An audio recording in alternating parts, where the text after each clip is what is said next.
A lot of folks have asked how I got started in the UFO research business. It's kind of hard to pick a starting point, like everyone else, since the mid-50s, when UFOs became a thing of the press. I was very interested. I spent some time at the Air Force Academy in Colorado as a cadet, and part of my physics science manual there did give us a little bit of official Air Force jargon about how to debunk UFO sightings and this sort of thing. So as early as about 1964 at the Academy, I was aware that there were official moves at hand to debunk UFOs, whether they were real or not. So after I got out of the Academy, I proceeded to go into normal business in the computing game in Dallas, Texas. As part of my civilian work, I was approached by the FBI to do some work to report on some chaps that I was seeing in business. And the method of payment that we worked out was that I would exchange information for information. And my information was I wanted to know more about the UFO cover-up and about something called Operation Illuminati that J. Edgar Hoover was quite keen on at the time. All of these things I have written about in my first book, The Cosmic Conspiracy. But in summary, I found that there was a government, what appeared to be a government-level cover-up to the UFO situation, and I determined to find out more as a civilian about where these things came from, if they were man-made, if they were extraterrestrial, if they were here, why were they being hidden from us? I couldn't really understand why. I got very close to developing a propulsion system for a primitive plasma flying saucer in Dallas at my own laboratory as a result of the research I was involved in. And through a very long series of events, I was introduced to a man in Dallas, Dr. James R. Maxfield, who seemed to know an awful lot about the flying saucer business from an official U.S. government point of view. As time went on, I learned that Dr. Maxfield, because he told me himself in his offices, was an associate of the father of the hydrogen bomb, Teller, Dr. Edward Teller, and that they'd worked together at Livermore Radiation Labs. They'd gone down to the South Pole on various excursions. They'd been under the pole in submarines together. And Dr. Maxfield informed me in one of our last meetings in Dallas that he and Dr. Teller had overseen some 52 projects similar to my own research in the United States since the early 50s. And he knew, before I even told him, that Maxfield knew before I even told him what I was doing in my own research in my laboratory, virtually what I was thinking almost, and suggested that I finish my research here in this country, in Australia. So they arranged things for me through the Australian consulate and in San Francisco, and I was whisked away to Australia. I left out a number of things that are germane, but it's for the convenience of time. I'll let you read that in the book somewhere. But once I got to Australia, I was able to find out a lot more information on the cover-up than I was in the States. I suppose, and I don't know this for a fact, I suppose that's because the United States government is so much in control of the media and people trying to leak things to the public. Over here it wasn't quite so tight, and I was able to find old yellowed and dog-eared copies of information and data that dated back to the early 50s that people here had collected, that libraries had back in the back room under dust. And then I started to write letters to Europe, and to England, to the United States, to various people and places to find out more about the cover-up and who was making these saucers. Now, the first book I wrote about the man-made flying saucers because I was able to document enough to prove that we do have man-made flying saucer technology on the planet, to my satisfaction anyway. In fact, to the satisfaction of probably 500,000 people who've read the book now. The other source of flying saucers were non-human. And in my first book I only put about 1 or 2 sentences which I acknowledged that there were others not man-made, which I would discuss in the sequel. Now, I've just released that sequel book where I do discuss the encounters with mankind a long time ago, probably 7,000 years ago, where we had extraterrestrials visiting Earth and actually crossbreeding with us. So all of the things I have done have been triggered by previous events and research that I've been able to discover, and also by people spilling the beans on their department or their boss, or sometimes by disinformation leaked out by various governments to me directly. I certainly have had a chance to discuss this business of UFOs and extraterrestrials with some very unusual and very prominent people, if I were ever to name them.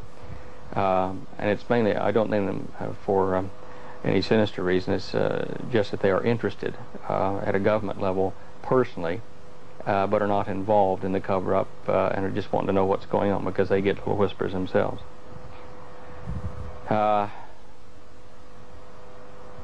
In trying to understand why any government would withhold the technology we had, I came into an argument with a man by the name of Sir John Williams in Melbourne, Victoria, here in Australia. He was my contact and my prominent man in this area in Australia. He was my introduced contact from Dr. Maxfield's people. And I argued with him that we should release this technology because they were trying to underwrite my research in this country into flying saucer propulsion, not UFOs but flying saucers, because we knew what they were. And I got cranky when I wanted to make things public and to tell people that there was a cover-up in the States, because rather naively I thought that Australia was a long way from America and from Europe, and it wasn't really part of the cover-up, and we could get away with a lot down here. But much to my surprise, it was probably at the forefront of the cover-up. And Sir John and Sir Henry Somerset and a few of the others that were involved in that side of it, Quick Smart cut me off from their organization and disavowed knowledge of my project because they were afraid that I was going to find out enough to be a nuisance. And in retrospect, I mean, some of what they were keeping secret, I think I would probably have done the same thing in their position because of the extenuating circumstances. Again, as I've printed in my first book, a secret is not always sinister. There are very good reasons, because of public panic and reactions that people exhibit in times of crisis, that you don't tell the public everything. In fact, while we're recording this, this is in 1991, the early part of the year, in fact before January the 15th. And Saddam Hussein, we don't know what he's about to do at this point in time, but the entire world is standing on the edge of World War III, or the greatest peace treaty we've ever seen. And all of these things that we see in the press now then do relate to covered up technology. There are a number of things about the U.S. military technology and their allies' technology that have not been made public. I get kind of tickled when people tell me, did you read in the paper today that the U.S. is going to use its new secret weapon such and such over in this part of Saudi Arabia to attack Saddam? And I think, well, yeah, I did read that, but do you believe it? I mean, Saddam reads the newspaper too. He's going to read the secret reports, and mainly these are things put into the press to gain public support for spending or various other things that are necessary at a government level to do what they're really going to do. So secret is not always sinister. It's clever. It's psychological warfare to try to win for your side, whatever side you're on. The cover-up of the UFO situation, in my opinion, is more than just a cover-up by the United States or by Russia or by Europe. I have had the privilege of having information leaked to me by a number of I guess you would call them ex-intelligence members of British intelligence and Japanese intelligence, who have told me more about the so-called cover-up. And one thing that sticks prominently in my mind is that around 1957, about March of that year, there were over 100 companies, universities, individuals publishing openly in Europe or in Japan and the United States on their own research into electrogravitic or anti-gravity propulsion for aircraft. At the end of that month, now this had been going on for 2 or 3 years, it was very hot property, this electrogravitics. At the end of that month, no more publications were seen in any of these things across the world. I checked through the old records and annals, and in 1 month, something or someone came across all of the governments that were actively involved in researching this electrogravitics and put a clamp on them, whether they be Russian, American, Japanese, Norwegian, whatever. They were all quietened. Now my contacts, 3 of them in particular, 3 of them in particular from Europe, explained to me that since World War II, that there had been a unit formed in Europe which had American, Canadian, Russian, Yugoslavian, German, seems like I've forgotten one, but it had all of these people, Russian Americans combined, had scientists from these groups working in underground labs, bases, on developing not new technology for flying saucers, but new industrial processes and complexes to make them. And there's a difference between that and actually building the saucer, or designing it or researching it. And these contacts explained it to me. If we didn't have the technology, you could understand you'd have secret labs to research and development, various ways you might make a flying saucer work. But that was not the case after World War II. This new unit, or intelligence and research unit that was set up in Europe, Saudi Arabia, and various other countries, in Norway, would get briefcases delivered to them by men in suits, young men in suits. These thin briefcases would have blueprints in them, and in these blueprints there would be instructions. Here is how you make an XYZ ray gun, flying saucer, a plasma cutter, whatever. It needs this kind of material, it needs these kind of components and these voltage levels and this frequencies. We know this will work. You go and develop the tools to make and manufacture these for us. So it wasn't design them. Someone was giving them an encyclopedia of new super high-tech devices. Now, my sources were never able to identify them. In fact, one of them, a woman we call the accountant, said that in a quip, she said, for all she knew, they could have been little green men at the top handing out the details. And I said, are you saying that? I mean, do you have a positive reason to say that? And she said, no, just laughed. Said, however, I was aware of the capture of 2 living short little creatures in Great Britain off the coast of it after World War II in the early 50s, when a craft crashed near a village of about 1,200 people. And apparently the little beings lived for a number of years in captivity with the British wing of the unit. Okay, so we've looked at a global organization here that seems to have taken over 100 or more university research groups, countries, and people and corporations. Who is this group? Who was it? I don't know. I guess that it was obviously some group that had more technology than all the rest, and such technology that within the space of a month they could infiltrate every intelligence and every security system we had in any country, and deny them any more publicity to the public, shut them up, and make them secret and take them off to some other place.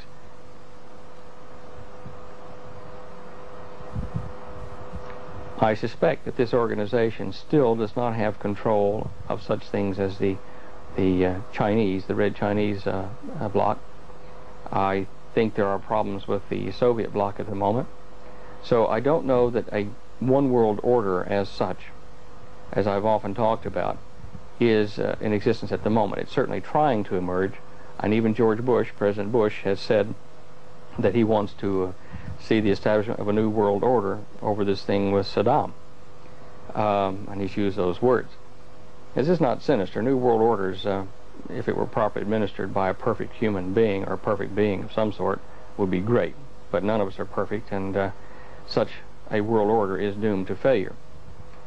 We can't use a democratic process or a Politburo because it takes too long. It's unwieldy to make quick decisions in today's rapidly changing circumstances. You can't have a dictator because they go crazy. After a period of time they grow old, they get senile, something goes wrong. We don't have any perfect beings, so I suppose we're faced with one of two choices. Either we put our faith in a real extraterrestrial group that comes down and says, we've got all the answers, and we say, we'll trust you, or we turn it over to a computer of our own making, and that can be, in fact, that would be even more disastrous, because computers that would have limited decision-making capability would be prone to psychotic behavior if they had more than one value judgment programmer. You get value collisions, and you'd develop a schizophrenic computer. So we can't have a world governed by something like that either.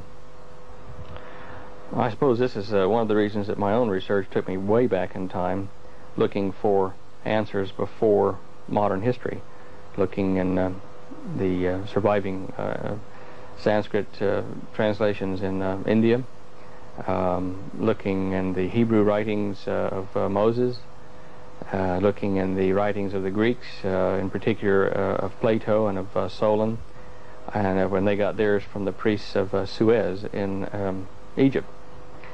And there, using all these sources, I have managed to satisfy myself that a long time ago we were visited by non-human beings. They were super beings by comparison to us. In looking at the Mesopotamian Valley and in Ethiopia, where we have some of the oldest known remains and also the oldest known civilization or signs of civilization or cities, I was able to see that the unexplained jump in the Mesopotamian Valley from hunter-gatherer tribes to city dwellers who planted and cultivated and harvested and had electric battery power and had seagoing ships and metal alloying. This one generation virtually jumped from primitive hunter-gatherers into developed civilization occurred because of a cross between off-worlders and the human indigenous species. It's in the Greek legends. The gods are quoted as breeding with humans and producing some pretty weird and wonderful offspring. Even in Genesis 6 in the Old Testament, in Moses' writing, in the Torah, it talks about the sons of God and the Nephilim, different kinds of beings which were down on the earth in those days, which had come down to the earth from a high place, and how they bred with the daughters of men on the planet, the earth women in other words, and how the unions, the offspring of these unions were the heroes of ancient legend, meaning Greece and Rome. So when I discovered these things, I had to know more about things like the legend of Atlantis, and to my surprise, as I've explained in the second book, The Vindicator Scrolls, we did find Atlantis. We did find what I thought was a myth at one time, the Garden of Eden in Ethiopia, the breeding ground. And Atlantis itself fits exactly the description we got out of the Egyptians and out of Plato. As to size and location, we found the Pillars of Hercules, not at the gates of Gibraltar, Straits of Gibraltar, but the Pillars of Hercules are two great big mountain ranges, which are the Lebanon, anti-Lebanon mountain ranges in the Lebanon. And Saudi Arabia and all of the Saudi peninsula makes up the continent of Atlantis of the old days. The capital of Atlantis, the capital island, which was a much smaller thing, probably less than 10 kilometers in diameter, is still, for the most part, submerged in the Persian Gulf. And this in itself is quite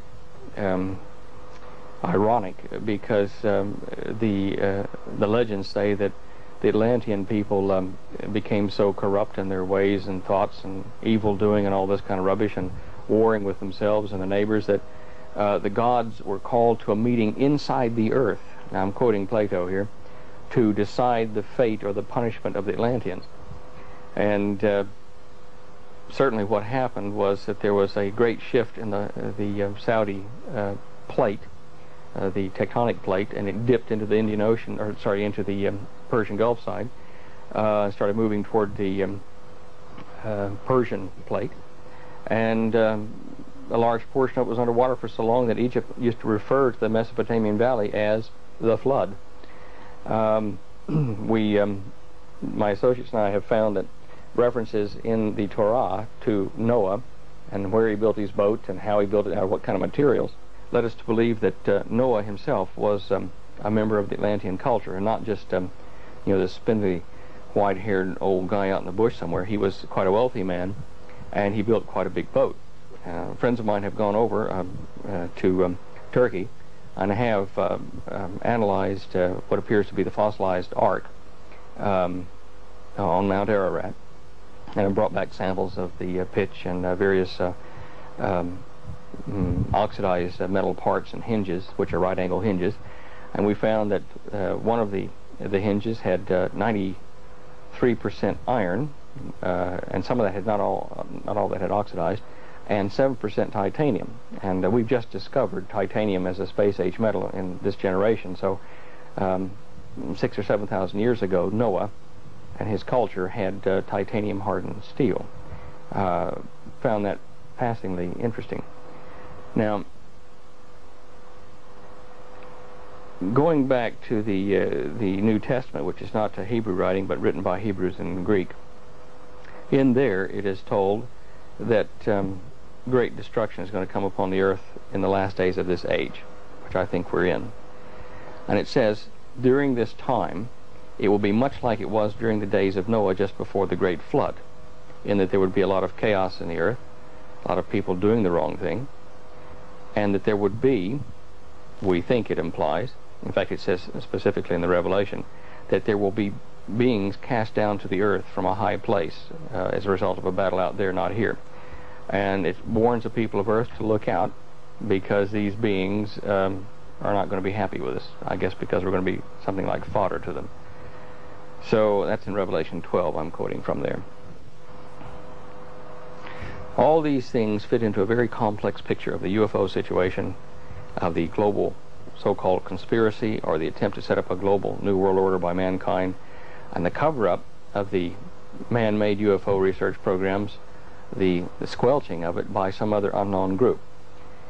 Now, I've certainly traveled around and met with people like Charles Perlitz, and discussed at length some of these things in their own research with Stanton Friedman, Dr. Friedman, with William H. Moore, with Bill Cooper, with the late J. Frank King, who was part of, in fact, a relative of Agnew Bonson, who funded the Townsend Brown research projects. I've gotten a hold of a lot of film material and lab notes from Townsend Brown, these electric flying discs in the late 50s, early 60s. I've talked to Townsend Brown and communicated with him on this subject. We've investigated the Philadelphia experiment and whether it did or did not happen. I've talked to now deceased members of the British Atomic Energy Command who were friends of Einstein's, who were aware of my research into these areas with the Philadelphia experiment. All of these things that I've researched do tend to point to the fact that we have been invaded. I don't know why at this point they're holding back revealing it. I've never seen a little green man or a little gray, no small gray, no large-nosed gray, no Nordics, none of the kinds that Bill Cooper and John Lear and some of them say they've seen or know about. I haven't seen any of them. Even if I had seen one, it doesn't exactly prove they're real and not some kind of a genetic experiment here. However, I personally think that they are real. I also think that we're going to have a very turbulent decade from now till about 2001, 2002. In fact, it may go on until about 2004 or 5 before it's finished. Perhaps part of the problem is that we do have weapons that are advanced enough to be a nuisance to these extraterrestrials who are here. It may be that they need us for some other purpose I'm not aware of, whether it be to support them industrially to figure out how to adapt their present bodies to this environment. Certainly that's been put forward by the Cooper papers as far as their dietary habits and their ability to reproduce. According to the biblical commentaries on this, they will be here to simply to destroy, to go about and just destroy us in their wrath because they've been defeated in another battle, perhaps in an upper dimension. I don't know how you explain it, but it's out there away from here. So we're faced with a very complex issue, and it's either going to have a very simple answer or a very complex one. I certainly opt for the simple solution, and even though I've opted for that, I still persist in looking at complicated issues within the problems we've got and short-term fixes for them like everyone else. We're not certain at this point. Those of us that research these things together, there's probably over 2,000 of us in some 20-odd countries across the world. We hook up by computer links about once a week. We're not certain about what I'm about to tell you. We are reasonably certain. We're guessing, kind of educated guesses. But we are reasonably certain that Russia is going to invade Israel and occupy it before the end of the century. In fact, it could be as close as the next 12 to 18 months, a guess. No prophecy, just a guess. Educated guess. Saddam Hussein may or may not survive what's about to happen, but even if he dies, there are 2 or 3 more little Saddam Husseins in Iraq who are worse than he is, believe it or not. He's bad enough. This is one of the reasons that the Yanks haven't tried to, the Americans haven't tried to take him out, because right now the American banking system is in absolute chaos as we speak here in January. I think it'll get worse, and so will the Australian banking system. It is too closely allied with the American system. We're going to be totally bankrupt. The Arab world has oil. The banking communities of the United States and Europe, Great Britain, have money, script, paper, based on resources, some of which are oil and the others are products and minerals elsewhere. You have 2 cartels forming. You have the paper money banking Illuminati type conspiracy I've talked about before, and you have the oil cartel, which it's the energy that makes everything else work, and without that the whole planet comes to a shutdown. So we could see a peace treaty signed between Israel and the Arabs and the United States and Russia and Saddam and all kinds of people. We don't speak about everything we find out, but certainly it helps us to try to figure out a pattern for what is about to happen. If John Lear and Lazar's report and Cooper's reports are correct, there may be as many as 12,000 aliens of some description or other in underground bases in Nevada and Arizona region of the United States. Certainly there's a lot of rumor to that effect, but you know, I don't know whether they're there. If they were there, I wonder why they would need any of our help to do anything. I mean, if they can travel as vast distances, they'd know our technology and much beyond that.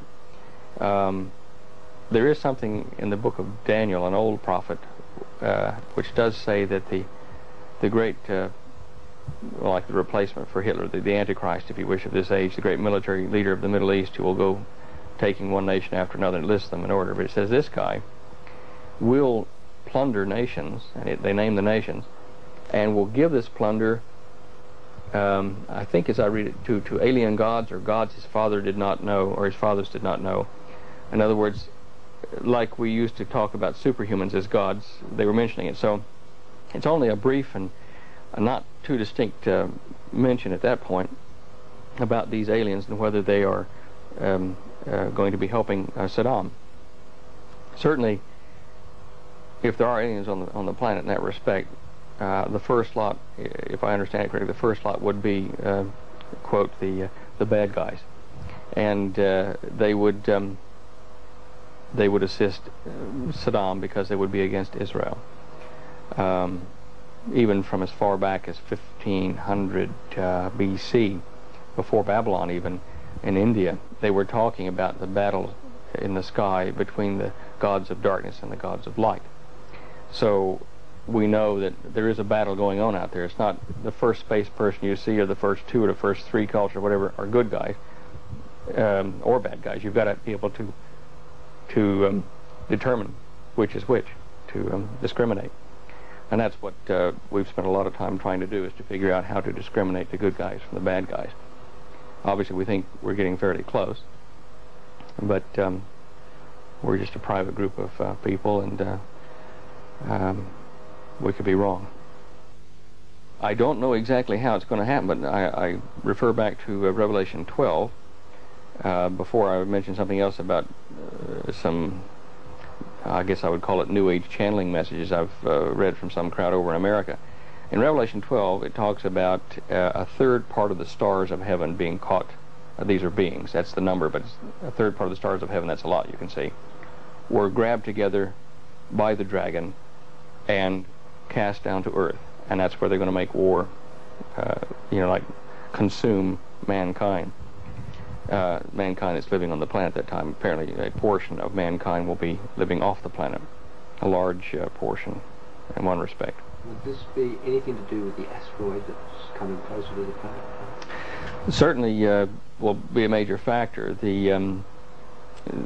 I must say, going back to this New Age channeling business in Arizona, there was a crowd over there predicting that, or not predicting, saying they'd gotten, messages from out there somewhere. Whether they did or not is another thing. Such things do happen, I'm convinced of that. But on their hearsay, they have said that somebody from a space fleet command from either Orion or something, they picked a formation out that is heading to Earth with a large flotilla of craft and beings. Certainly, I don't put a lot of credence in it, but I do consider it as a possibility. The asteroid impact is spoken of, strange as it may seem, in the disasters listed in the Apocalypse or the Revelation of John in the New Testament. And it speaks of a great white, bright star striking the Earth, which an asteroid would be if it did come through the atmosphere. And it will destroy life in a third of the oceans, and it will turn them bitter, blood-colored. A lot of things will happen when it strikes. It'll rock the Earth on its axis. Well, we think that's what it'll do. The Earth will certainly rock. And there's also another thing that's going to hit the Earth, which we think will be a result of the sun misbehaving, and that's called a burning mountain. Will fall into the Earth and pollute a lot of the streams and rivers and stuff with its fallout. And we think that'll be just a cool chunk of the outer surface of the sun, which we anticipate very shortly to go through a phase state change where the sun will collapse down. Its core will collapse into a smaller, brighter star and throw off the outer shell. And we'll get some of that debris, I think, striking the Earth as it passes through our orbit. We've got happiness for sale. With Precon's amazing new genetics kit, you can choose the sex of your baby. Through the wonders of DNA modification, you can even choose the color of your baby's eyes. Blue, brown, yellow, green, it doesn't matter with Precon. Hair color, sporting ability, intellectuality, even race can be predetermined with Precon. A home genetics kit available from your chemist now. Precon.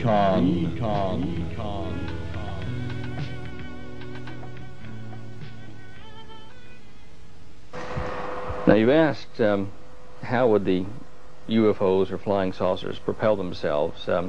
Say, for instance, how would they do it noiselessly?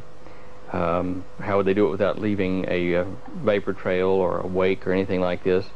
And how would they get such an incredible amount of power that they would need to lift these large masses off? In fact, it would be a lot of power, because some of the indentations that have been reported in the sand have reported craft that would have been 30 or 40 tons in weight, because that's how much force it would have taken to press the sand down that far when these saucers landed, or UFOs. Well, I have an answer for that. At the moment, every device that I can think of that we use to propel ourselves in life, cars, feet, aircraft, jets, prop jobs, everything uses what's called a symmetric propulsion process. Isaac Newton. For every action, if this were a rocket out the back, there's an opposite and equal reaction the other direction. So if you have this rocket, you shoot gas out this way, you go in a line that way. It's symmetrically balanced in two directions. If you have a boat, you have a screw back here, and it screws the water this way and shoves the boat forward. If you have a car, the wheel turns, shoves the ground this way and the car that way. It's always symmetrical. Now, Alan C. Holt over at McDonnell Douglas at the NASA in Houston published a paper, I think back in '82 now, on something called asymmetric propulsion. Now, Alan and I don't know each other, but we both filed papers. In fact, I even filed provisional patents in this country for another kind of propulsion concept, which would cover things in water, in air, and in space, and in certain kinds of magnetic and gravitational fields. And we call it, instead of symmetric, asymmetric, meaning if you want to go that way with your craft, go that way, that you will push something that way also. If you're going to go that way, you'll thrust that way and you'll go forward. Now, this seems pretty crazy, but if I turn my rocket around and open it up a little bit so that I can squirt water or magnetic particles or whatever thrust out the front and curl that stuff back in and in here and form a gigantic water wheel or space particle wheel or magnetic particle wheel, I'll have something that is closed. It's not leaving a wake. It will breaststroke its way through the environment. This is called asymmetric, or as I put on my patent application, it's called vortical insertion acceleration, VIA, V-I-A, VIA drive.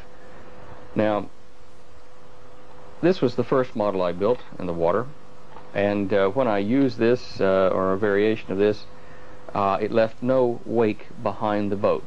It left ripples, or it took ripples of water with it that looked like magnetic field patterns would look, and they hung on the side of the boat, left and right, as it moved through the water. It moved very, very nicely, and with a small amount of power being required. I adapted then that concept to my shark boat. You can see it does look in profile a bit like a shark. There's even a rudder back there. In reality, in a full-scale model, you wouldn't need this dip rudder back here, but for what I was doing in the tank, I used a rudder. What I did here was pulse thin sheets of water out the front, like that, which then curled back around and came back underneath these gill slit looking things, and I formed a treadmill of water moving around like this, like a tank. And this craft then made a very strong lock with the water underneath it, rose up on a little bit of mound of water, and went like that, leaving only a wake caused by this drag of this rudder back here as it hit the water. It takes approximately 25% less power to propel that boat. When I develop it better, and when Alan Holt and the rest of us are working to develop it better, we'll be able to use very small amounts, even 1% of the power we now use, to store energy in a great flywheel effect around and through a craft and its crew, and suddenly move it from this spot to that spot thousands of kilometers away without leaving a wake. Now, how do we know this will happen? Because we've tried it in controlled laboratory circumstances. I'll let you have a close-up of this to look at here in just a minute. I'll put it up on the board and you can take a close look. But for the moment, you will see that these are smoke rings that have been done in laboratory conditions, where the smoke ring has been shot from the tube here, and you see how the smoke ring curls and forms. Now, we did this in our laboratory, and we made a very simple device, just a plastic handle, a cylinder of plastic, and we put a front faceplate on it that we smoothed out and fined it down to a sharp edge here. Put a rubber diaphragm with a lackey band or a rubber band on it so that we could hit it like a drum. When I pull this back like this and cock it and then let go, it sends, in this case, an invisible ring of air, like a smoke ring, at around 90 kilometers an hour over to the target across the room. Now, we've done this experiment in a room filled with smoke and layers of smoke. In fact, all we had was a dark room with layers of smoke in it, oil smoke, from a theater smoke machine. And we had a little slide projector over in a corner just shooting a collimated source of light out. And we could see all these layers of smoke like they were really clouds up in the sky. And I took this thing here and I shot a high-speed invisible air donut through all that. And to our surprise, there was not a lot of turbulent wake where everything went smash and moved the cloud formations apart. If I'd have blown, like, you know, with an air hose or with my mouth going like that, I would have made a mess of all these beautiful formations of oil cloud in the room, but it didn't happen. This was like a little bullet, like a particle, went right through it like hot knife through butter, and it only made the formation shudder like that as it went through it, and then all the pieces went back into their area. Some of them were moved a little ways down along the travel path, and that's part of the process, but we were amazed because it meant you could build a craft on this basis, a saucer craft, that would have a recirculating gas or plasma gas around it, or magnetic field, and it could take the top of it, instead of flying sideways, it'd take the top and it would form a partial vacuum over it, and when it went through a cloud, it wouldn't leave a hole. It would shut up behind it, just like this thing did. So we investigated this mechanism of the smoke toroid, the torus, the donut, and that's how we got into the water propulsion systems, and then eventually into formulating a concept for storing energy in the form of a pulsed electromagnetic field that stacks on itself and makes like an onion skin layer of was that my tummy? Could you hear it? Good. Like an onion skin layer of energy stacked on top of itself. In essence, it looks like this thing here, and we'd wrap coils around it like that, and another set inside, and we pulse this set of coils in relationship to these set of coils in such a timing mechanism that it, and also with the what's called the mu metal core, it causes the magnetic field not to be able to collapse back into the wires. It's technical, I suppose, to a degree, but what happens is we're allowed to take a Volkswagen engine, for instance, a little tiny thing, hypothetically, of course, and it might put out only 60 horsepower of electricity, but we're able to store that electricity in these magnetic field coils in the form of a spinning magnetic field that's self-containing. And after about, say, 10 seconds, you've stored 10 seconds of 60 horsepower. So you've got 600 horsepower you could use in a second, or in 10 seconds, or 100 seconds. But you've got 600 horsepower from that little Volkswagen engine now stored in this field. So we let it run, instead of 10 seconds, 100 seconds. That's only not even 2 minutes. We now have 6,000 horsepower stored in this field, and that's enough to rip your arms out. Now, you build more and more of this with small engines developing this large contained field, and then all you have to do is be able to bend that field with side coils. That's the steering coils that you'll have up here, and bend that field so it warps the field, and you can take off in a particular direction at a great speed without leaving a wake. And in this case, because the electromagnetic side of it is, or the electric effects of it, and the magnetic effects are penetrating your body in the craft and the craft itself, when you make a directional change, it's not like a normal car or rocket that you get a lot of G-stresses. You are uniformly, all your molecules, you and the craft and your bum and your arm, everything all together, are uniformly accelerated in a new direction, and you don't rip apart. In fact, you could probably drink a cup of tea and not spill a drop as you went around a corner at 25,000 miles an hour. Kind of hard to conceive, but that's the way it is. Obviously, these exotic designs for recirculating craft are only as good as the propulsion system. So I determined to make an aircraft or a submarine or watercraft, any of these kind of things, we were going to have an electric accelerator. The Japanese, the Russians, the United States, they've all decided this some time ago, which is why they're working on what's called superconductor or MHD type boats that'll do 100 knots using electric drives. The movie The Hunt for Red October with Sean Connery came very close to telling you exactly how it worked when they call it the caterpillar drive, and how it squirted the water out with electric fields and magnetism. We've made these things, a number of us, it's not a secret, in the laboratories, and we filmed them, showing how you can put electric current in water, like in seawater, in the presence of a permanent magnetic field somewhere, or a recirculating magnetic field, and the water will just squirt out in the direction that you point it, without any moving parts except for water. Well, now, again, it all seems to get back to you got to have power. In the movie Hunt for Red October, they had a nuclear power station on board to get the power to drive it this way. And they also just sucked the water in the front of the sub and shot it out the back, somewhat like an earthworm. And so they call it the caterpillar drive. But in reality, the best systems will have a long hole through the middle of the cigar-shaped submarine or spacecraft. And you've heard a lot of the reports in the UFO circles over the last 20 years to talk about the mothership, the cigar-shaped thing that was 10 miles long or something out there in orbit. Okay, I think it's quite probable that such a thing does exist, because you will have, like the little rocket torpedo type thing I was talking about, you will have a bulbous-shaped thing that will recirculate in fluid of space or water around it, and it'll have a hole down the middle and it'll recirculate like that. So how do we get power to it? I said, well, we started researching a lot of hearsay reports, and when I say we, it's been my associates and I over the last 15 years, looking for things in America and Europe and England and old writings here, and we found maybe 5 good patents or documents, whether they were patents or not at times, to describe new sources of energy, clean, tidy, electric sources of energy.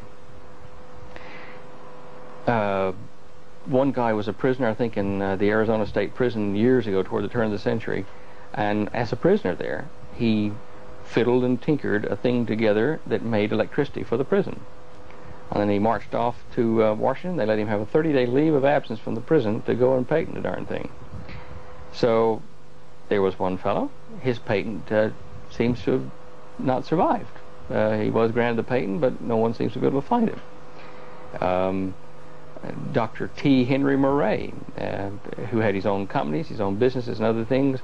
He was from Salt Lake City, Utah, I think. Very reputable man, well documented. I've even got some of his personal letters and stuff to another industrialist in the United States. Invented and patented a device to pull electricity straight out of the air.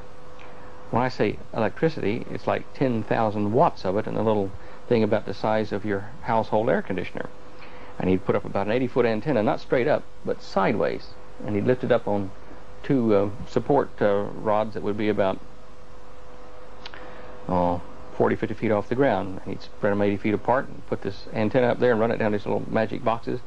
And he'd light a whole bank of Edison filament globes, 10,000 watts of it, for days on end without it stopping.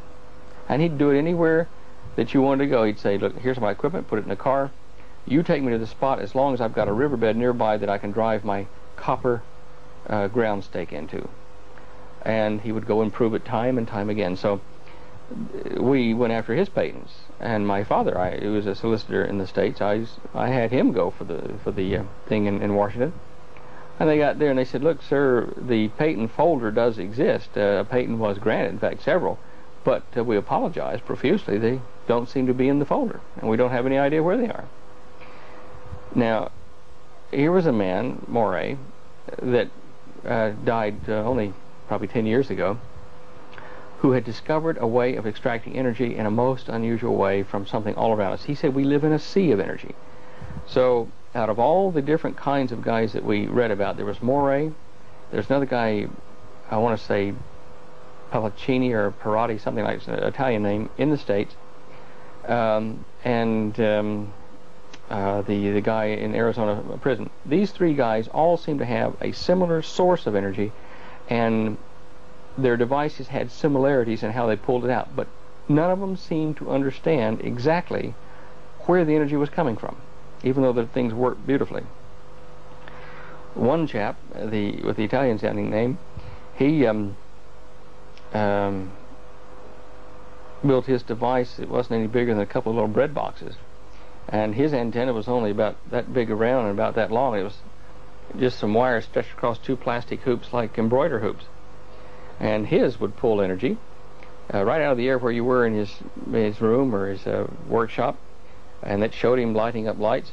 And he noted in his notes that when the wind blew he got more power. When someone stood close to the antenna, he got more power.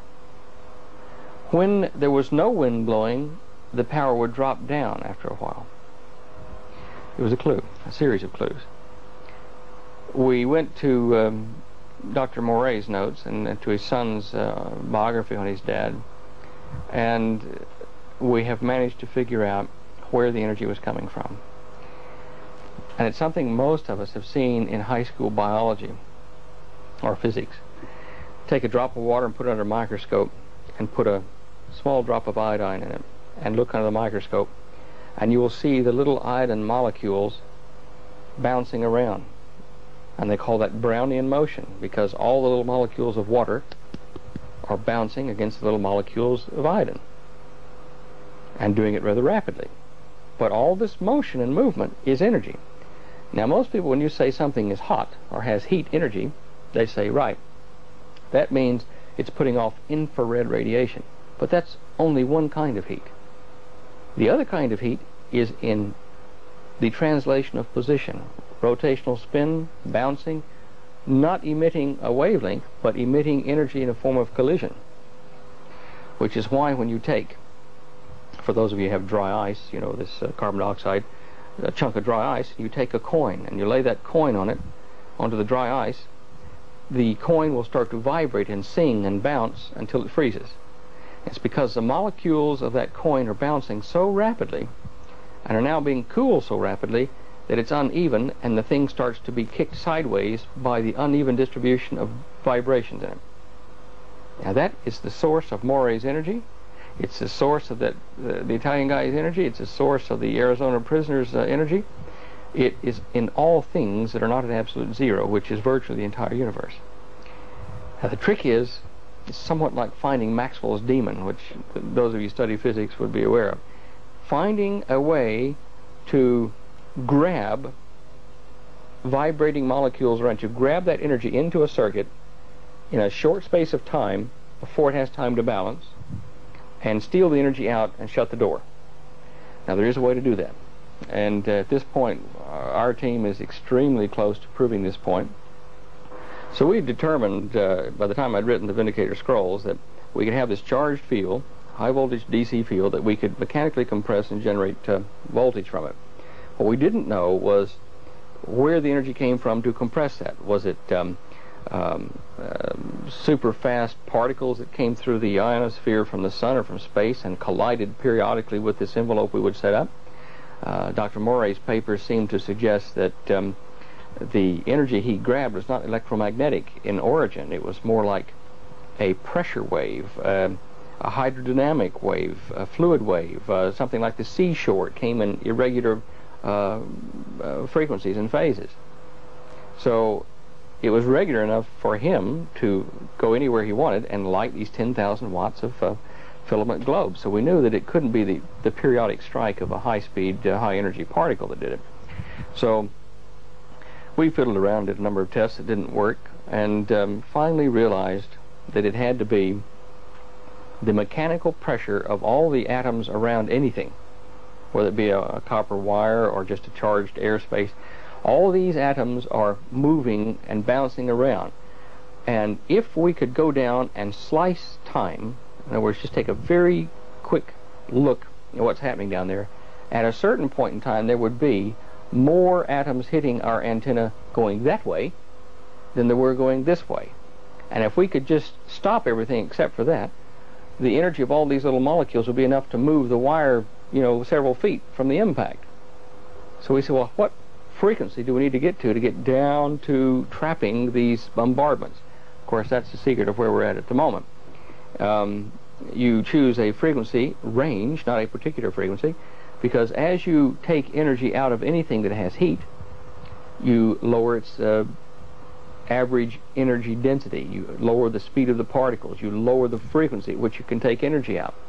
So you have to have what is called a heterodyning feedback circuit that sits there and watches what you're drawing the heat energy out of, or the motion energy out of, to see what's the best frequency to keep drawing energy out. In fact, the more energy you draw out of something, the more energy you can draw, because it starts to polarize little fissures through it coming your direction, inertial or vectoral fissures. So we're at the point now where we are very, very close to being able to tell people quite openly and freely, we will not patent this side of it, that here is how you make virtually free electric power. It is anywhere you are in space, on the Earth, on the Sun, in the far reaches. It's always there somewhere because nothing is at absolute zero.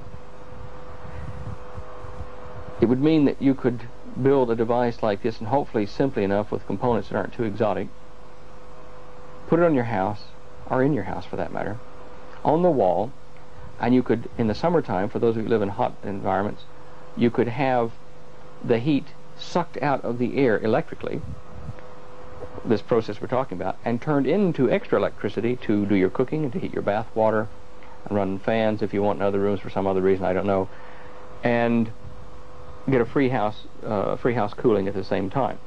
You could turn your heat pump around by putting, say, a plate outside your window but electrically connected inside your device, and you could cool off the outside in the wintertime, cool it off even more in the wintertime to heat your home by concentrating the heat in your house. By doing this, eventually the heat would go out through the roof and back out into the environment, and so no matter how much heat energy you took out of the environment, it would go back to the environment unless you stored it in batteries. And there aren't enough of those around to worry about, so that we would have a source of power that would not heat up the planet any more than it already is, and would, keep the equilibrium, and we wouldn't have to worry about the greenhouse effect due to mankind anyway. So this is a very important power source, and if you boil the whole human equation down on planet Earth, the single most vital thing is readily accessible power. If the individual has access to that, no global society, organization, conspiracy, one world order, or anything can have absolute control over the individual. That is why it has been so difficult for you to find out about these things. You cannot regulate the use of power this way because people can make their own, and you wouldn't know how much they were grabbing, and it wouldn't matter because they'd put back what they used by the end of the day anyway. You can make your own fresh water if you have the power. You can make your own crude electric cars if you had electric power that was on board. You can make your own electric planes. You can do a lot of your own medicine making, or you might not even need it. There are just a variety of things that you can do yourself if you have readily accessible electric power. So that is why it's so important, and why we think there's such resistance to letting it come out. And if any of you out there watching this do succeed in doing what we're doing before we do, or have done, you should not try to patent it, because the first thing that happens when people get one of these ideas is they run off to the patent office and say, look what a clever fellow I am, I want to patent this and I'll make lots of money. Something this large, something this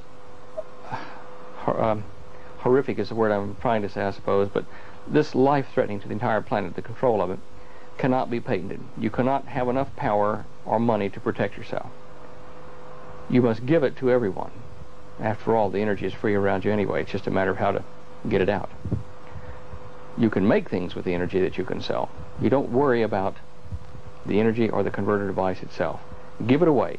Make it public domain in whatever country you're in. Publish it. Write about it. Make it a matter of public record so no one can patent it. It's free.